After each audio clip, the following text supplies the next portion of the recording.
No Rest for the Wicked is an isometric Souls-like RPG that I fell in love with last year. So when the developer Moon Studios reached out and asked to sponsor another video, I was beyond excited to play again. And in No Rest for the Wicked's most recent update, they brought something I've been really excited for: multiplayer. That's right, No Rest for the Wicked has brought a shared realm system where you and up to 3 friends can share the story and progression seamlessly, and it is amazing. Bushy, Torsadz, and I decided to beat the entire game that is currently available, and to keep with our challenge running roots, we all decided to use only weapon type each for our playthrough. Bushy decided to use bows, Torsadz wanted to use magic, and I ended up using Scythes, since they look dope and I didn't use them last time I played. Before we start, if at any point you want to try the game, it is 40% off until February 5th, and you can use my link in the description to find it. Now let's get into it. First things first, there is difficulty settings we have to pick for our shared realm, and we selected the hard mode. This buffs enemy health by 20% and enemy damage by 35%. So yeah, we're already just setting ourselves up for success. With that done, Bushy can invite us to the realm and we can get started. King in the castle, king in the castle. Our first objective as we spawn in on a beach after a boat crashes is to get to the main hub, Sacrament. If we want to go to the town, we gotta go the other way. We need weapons, my boy. That's true. But before we even do that, we need to use our fist to kill enemies and get our weapons. Fortunately, Bushy hits a scythe early on, and we utilize the trading system to have him transfer it to me. This system is awesome. At any point, you can interact with a teammate and give items to each other, and it really helps the feel of co-op to be able to transfer goods, items, and supplies with each other this easily. Now I can test out the moveset, and the scythe is great here. It has big sweeping attacks with large lunges, which lets me close distance and deal with multiple enemies at once. The damage also feels really good since it's a two-handed weapon, so I'm glad I'll be using these for the rest of the run. I get my first level up as we hunt for the boys' weapons, and the system for this is pretty cool as well. Every level gives you 3 skill points to spend. My scythe scales with dex and faith for damage, so I spend some points there, and then obviously health since I will be the tank of the group. Throughout the run, I focus on these stats and stamina, so just know I'm pretty evenly leveling those, and I won't be bringing up leveling much going forwards. We make our way onwards and get the boys' weapons before we find our first side quest. Potion seller. This involves clearing out a cave with a ton of enemies in it to get to a really cool flower. Touching the flower allows us to see previously invisible paths that let us maneuver the cave in a totally different way, which is just really cool level design. Okay, you know what's sick, and I'm realizing right now? I think the paths work even if you're not in blossom bloom state. I mean, I could just go to the start of the thing and you guys could follow me. You're gonna run and jump. Fuck, boy. Trust me. All right, and then start running right here. All right, sprint.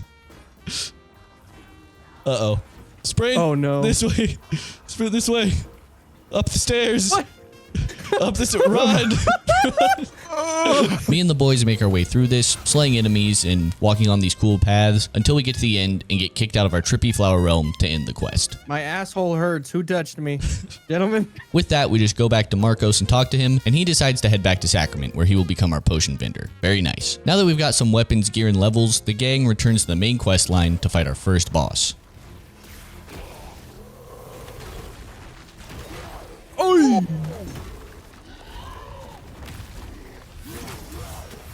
Why me, man? I'm healing. Fuck me. Can I change my quiver?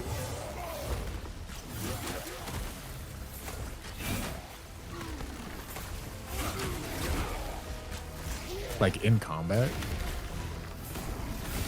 Surely I must be able to.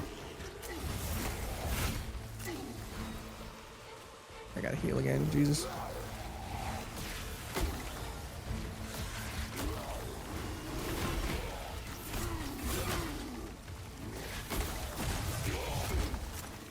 Gentlemen. Yeah, we're fucking him up.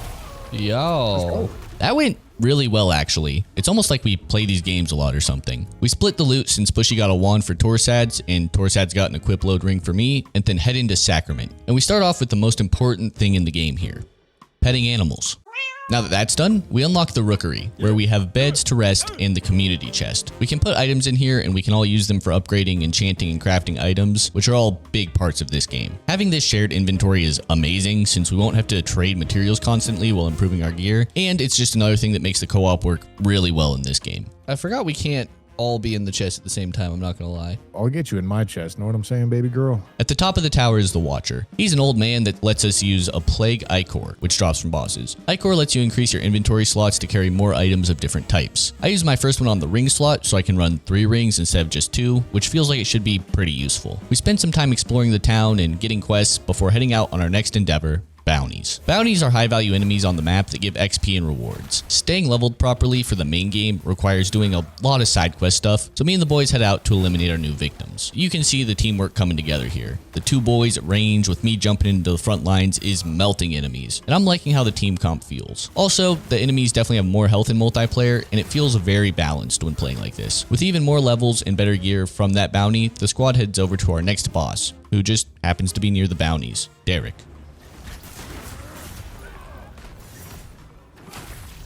Sir, please. I'm dead.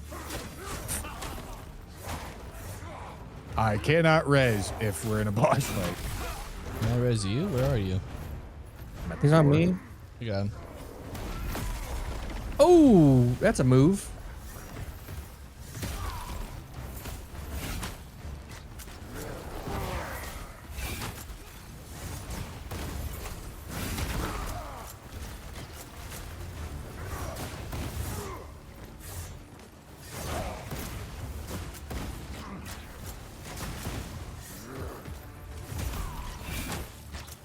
Oh, I fucking Tanner. Just getting shit on in the back, dude.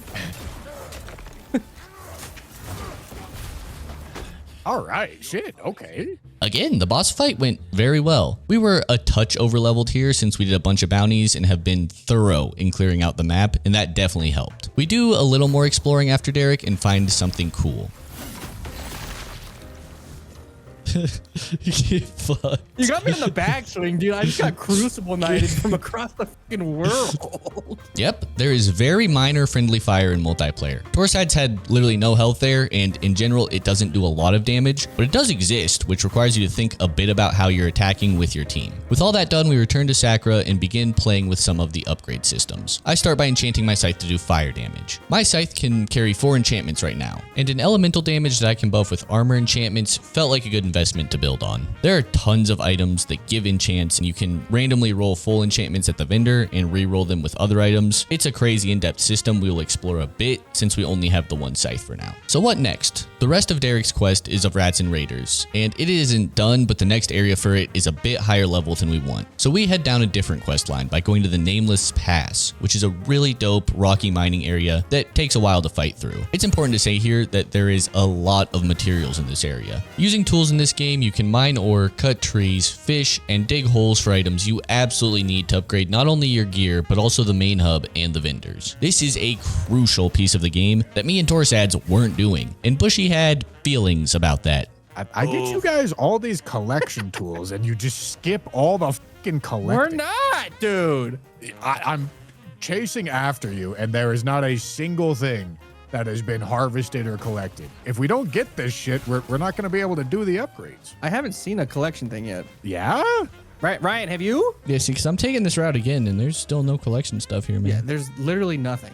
Because I'm collecting all of it. God, you guys are fucking morons. You're pissing me off. Yeah, he was tired of being the material mule, I think. But in my defense, it is really fun to fight things in this game. From there, we continue progressing with a heavier focus on the resources in this area. Eventually, we find a whisper and use it as a checkpoint to head back to Sacrament, where I upgrade my scythe a bit to level 4, which does give me a solid damage boost. I also use this time to get a little more into the enchanting. I use the random roll enchanting and get a weight reduction and a damage buff based on how many enemies are around, which will feel really good for exploring the pass, I think. Jump down there. Why? That's where we're going. I don't think it is. It is. There you go. Is he telling the truth? Yes. Oh, okay. We go through a really dark cave and then also spend some time fighting bigger enemies, and at that time, I decide I am displeased with these enchantments. So I go back, and I use a Void Ember I found to fully reset my Enchanting, and then decide to reroll it again. It becomes a Maroon weapon, which means one of the enchantments is a debuff. I spend some time rerolling it with Fallen Embers before settling on a build that buffs damage to staggered enemies, increases crit chance, adds damage to backstabs, and has a weight reduction. The downside is I lose focus, aka magic bar buildup, when I get hit, but I'm not using that yet, so it's fine. As you can see, this system is super deep and I really like playing with it. Before continuing in the Nameless Pass, we decide to upgrade the hub. To do this, we go back to earlier areas and cut trees and mine ore for the necessary materials, which we are missing because me and Torsadz have not been carrying our weight. I also gather some more stuff to get more enchants on my armor, and I think I have a cohesive build now. We got a Fire Scythe with 24% damage on staggers, 24% damage after backstabs, and 11% health on backstabs. So I just need a break poise backstab and I'll do a ton of damage. Also has weight reduced by 9%, which is good. Downside, 13%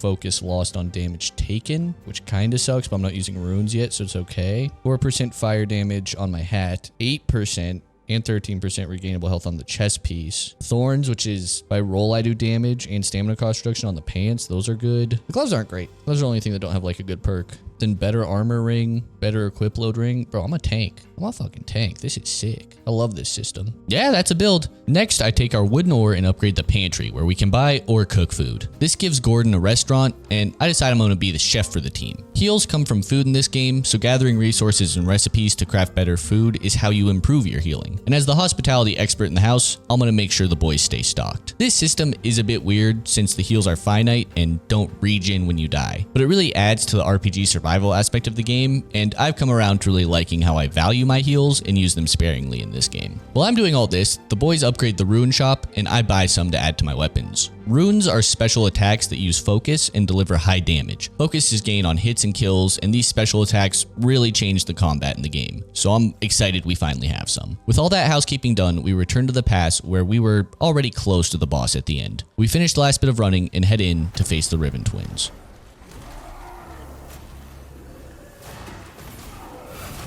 Oh! Are you dead? Oh, no. All right. Ow.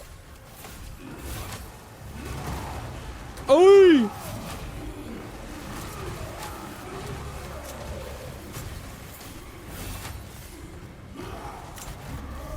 Sorry.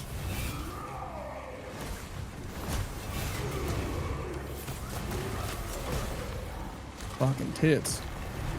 Shit on.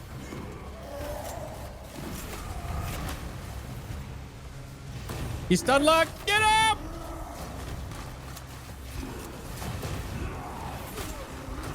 Oy! Yo, spin to fucking win, dude. Hell yeah.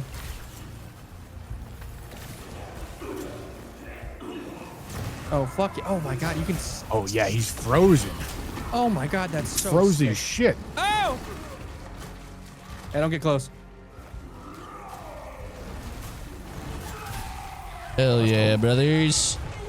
Let's go. So in my last playthrough, I didn't mess with this material gathering and vendor upgrading much, and it turns out it makes you really OP, because that fight was much harder last time I did it. With that, we finished this area for now, and it's on to the Of Rats and Raiders quest. First though, I upgrade my weapon a bit again to level 7, then it's off to my home, the sewers. As you can see, this area is a big change from the mountain pass. It also has a really cool puzzle mechanic where you can change the water level to progress into different areas, which makes it very fun to play in and navigate. If I haven't said this yet, I'll say it now. The level design in this game is unbelievably good. I normally just run through areas in these types of games, but with the engaging puzzle mechanics and the necessity of gathering resources, I find myself spending a lot more time in levels and enjoying them a ton in this game. We do get through this area and finally unlock the path to the boss, and because of our time spent here, my scythe gets to level 8, and with that we can fight our next boss, Derek again. Hopefully he won't escape this time. Holy shit. He hits hard. Heads up.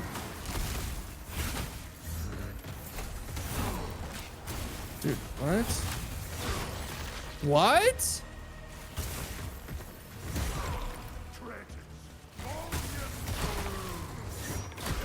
Oh. Jesus.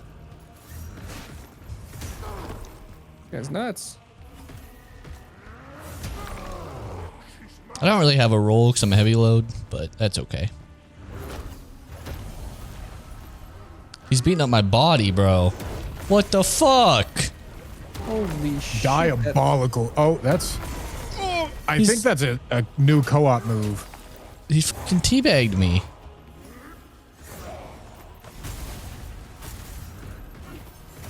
Because they said they added co-op moves. And I think that's one of them.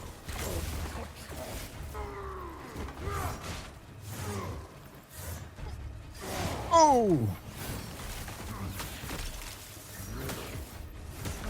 Oh my god, that hurt.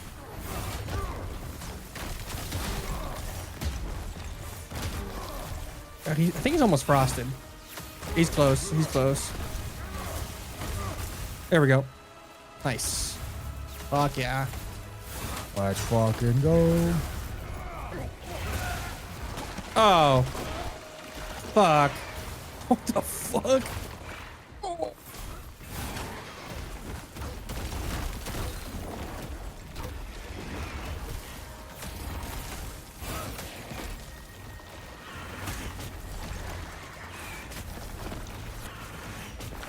Fuck, fuck. Is he on me? He must be. He's close to. Oh, he's stunned. Get him! Yeah. Nice. Let's fucking go. Good work, gentlemen. Being thorough is so huge in this game. That fight was also brutal on my last playthrough. Or maybe it's having a good team comp and multiplayer that's making it easier. Either way, that was a great fight, and now that quest is done. We go back to town to make some food, and tragically Gordon has disappeared, and we must rescue him. Fortunately, he's in an area we already explored, and saving our boy is done quickly and easily. Not gonna lie though, if we'd lost him, I think I would have quit. Gordon is my dog. Before we start the next area, a quick stat check will show I'm now level 16 with 21 health, 20 stam, 20 dex, 18 faith, and 16 focus to use more of my special attacks. Now that all that's said, the boys are off to our next area, Lowland Meadows. This is a really pretty floral area with some higher level enemies and a ton of resources for us to gather. Our first hour in this area is entirely dedicated to clearing it out and getting all the resources to improve the town and make more food. It's a long but important undertaking to prepare us for the end game. I use my portion of the gathering to upgrade my armor, since my tank build has started to feel less tanky. But the improved armor should fix that. In all our exploring, we were casually progressing the questline here, and once we were done, we headed to the area boss, the Lost Huntress. And oh boy, this one was bad. She kicked our collective butts, which obviously hadn't happened yet, and we kept banging our heads against the wall. And suddenly we had a problem. All right, I have no food. Yeah, I had no food on that attempt either. We had to burn through all our food. We had 0 heals, brothers. In hindsight, we should have been practicing the boss with no heals to get a feel for it, but we didn't, and now we know that for the future. We're learning. Anyways, we take about an hour and a half to go collect a ton of ingredients to fix our mistake and prevent it in the future. A painful lesson we will not forget. Once we are ready, we go back to the Lost Huntress and practice a bit more, only using the heal spell so we don't burn through our food reserves until we feel like we're having a good attempt. Well, all right, let's do one more attempt and then... I mean, it's just my chest piece and legs, I guess. You can also use repair powder if you're holding on to any.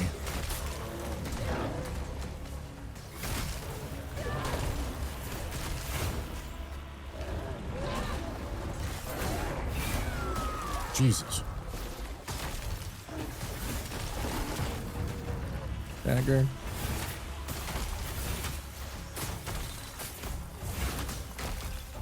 Been frozen. That's nice.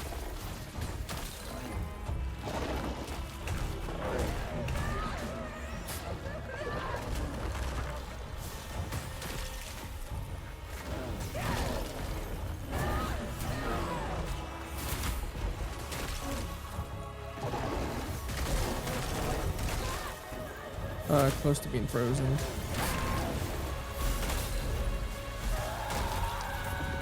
That is a...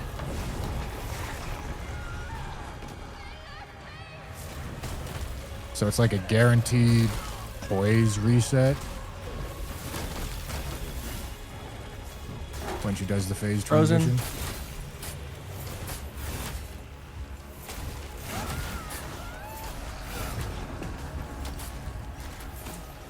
Use food, Tanner.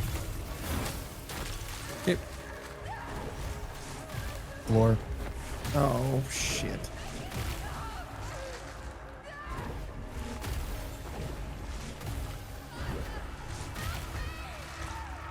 Lord.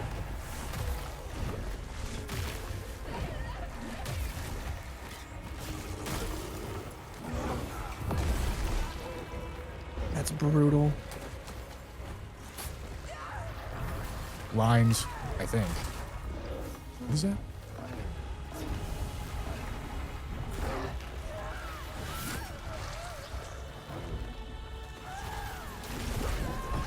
Line. Yep. Okay, it's a little easier to tell now that I'm looking at it. Dude, I'm so sorry. That's brutal. That's a turbo lunge. Oh my god. I got him.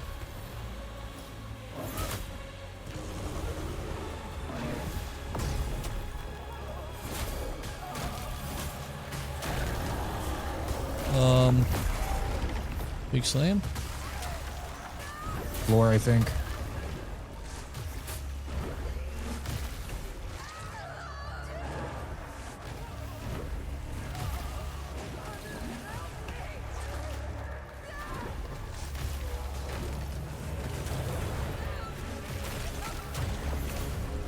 Close. Frozen. Frozen. Frozen. There it is. There we go. Good fucking work, gentlemen. So yeah, that boss was really hard for us, but we got through it, and there are officially only 2 areas left to beat for the rest of the main game in early access. First up, we got Marin Woods. This area is just really cool. It has a ton of verticality, and all the paths are blocked by evil tentacle monsters. To get rid of them, you have to parkour around to find nettle spores, and then parkour to the head of the monster to use the item on them and delete them. It again incentivizes exploration of this area and makes it feel very unique to progress through. Once we clear all that out, we get to Marin Village, where we can begin one of our last quests. Basically, we just have to explore and find this old lady called Irmgard, who warns us about the caretaker, who we then have to go find and fight back in the woods. You guys sound frustrated? Well, we're on hour like 16. I'm not frustrated. Tanner's just angry because he has to play video games. It's My job sucks, dude. the hardest job anyone could have. I know. It's harder than firefighting, I'll tell you what. He's close.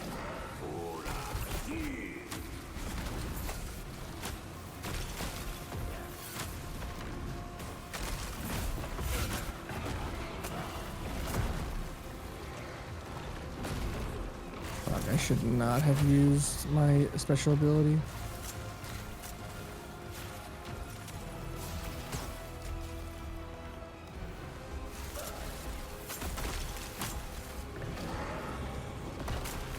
Fucking just turns on Ryan. I don't know how Insane. I got out of that. Yeah, that was. There it is. All right, that's kind of, I mean, probably should have been the attack before that that killed me. Very fair. Okay, is he gonna do spin to win? I got him.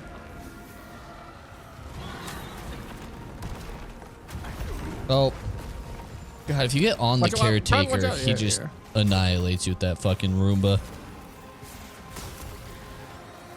Alright, Tusk dead. Tanner.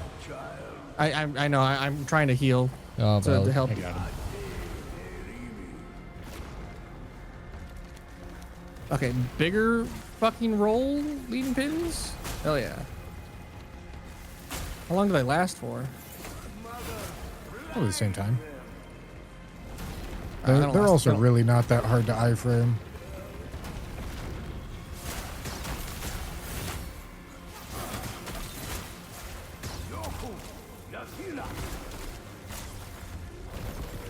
Oh, okay. I I got got him. one shot.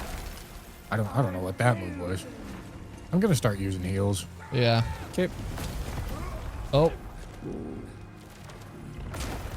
Dude, that AoE is so big. Okay, gonna use a heal and get Ryan. Yep, I'm with you. Oh, he Oh switched to me. shit. Oh That was my close. god. So you can't dodge through his body, it turns out. In case you were wondering. Alright, Ryan's up again. Okay, I'm using another heal. dude.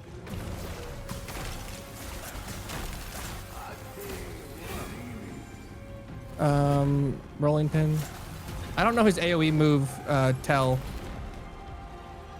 It's a really large, like, overhead slam wind up.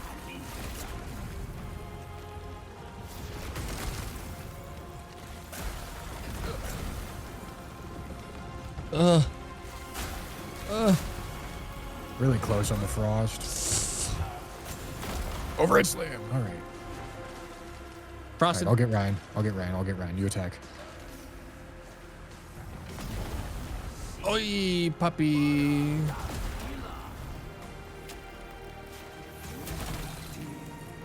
Overhead slant? No. Rolls. Never mind. Sorry. On me. It looks very much like the pinwheel animation. Yeah.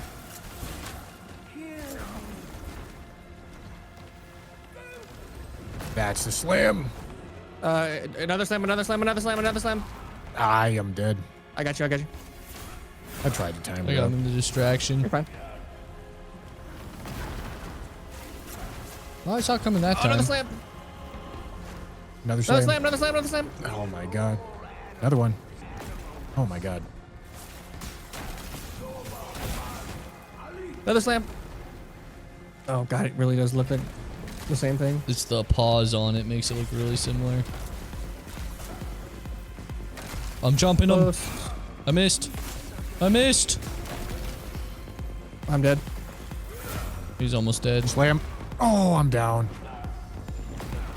He's slamming Tanner, on my get body up. right now. Slamming on my body. Finish him, Slamming Tanner. again. With the get. Did I get him? One more, Nope. one more, one more, one more. Jeez. I got him.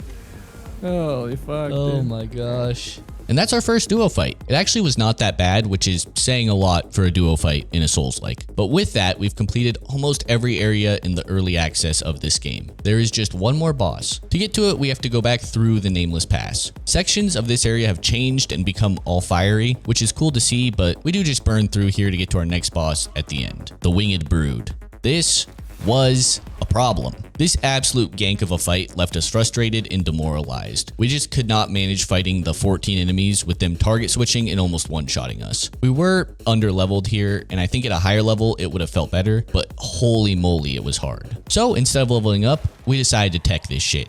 What if we go in one at a time? We sent in one person, in this case Bushy. This made the enemies scale down to 1-player difficulty. With only one person, they could also kite the enemies and run them in a circle around the arena, occasionally shooting AoE into the pack and doing a ton of damage. Yeah, this phase really is not that bad solo. It's a complete mess trio. Like, I genuinely have no idea how he would ever beat this trio. Once he had them almost all dead, me and Tanner would come in to help with phase 2.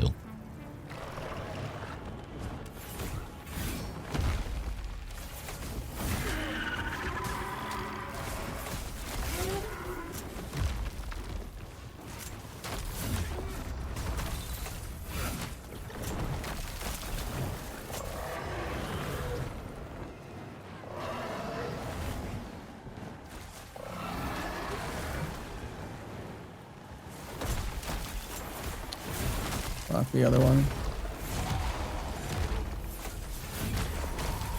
We'll be all right. We're doing great damage. Frozen. It's frozen. First one's frozen.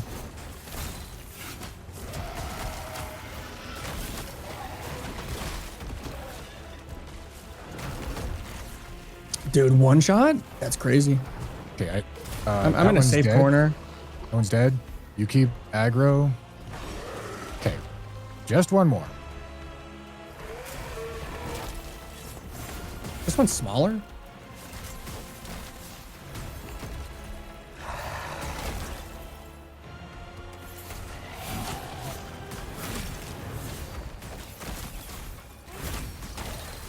Frozen.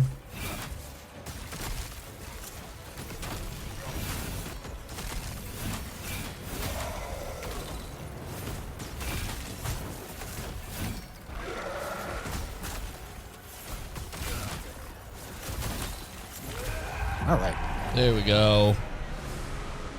not that bad with a little bit of tech. Just a little tech we found on day 1 of this patch that will definitely get fixed. And that's how we beat No Rest for the Wicked in multiplayer, each only using one type of weapon. The new multiplayer is amazing, and I really love this game for adding it. But even solo, I enjoy this game, and I think y'all will too. And just a reminder, the game is 40% off until February 5th, and if you're interested in trying it, use my link in the description to give it a try. Thank you to Moon Studios for sponsoring this video, and until next time, be good, be kind, adios.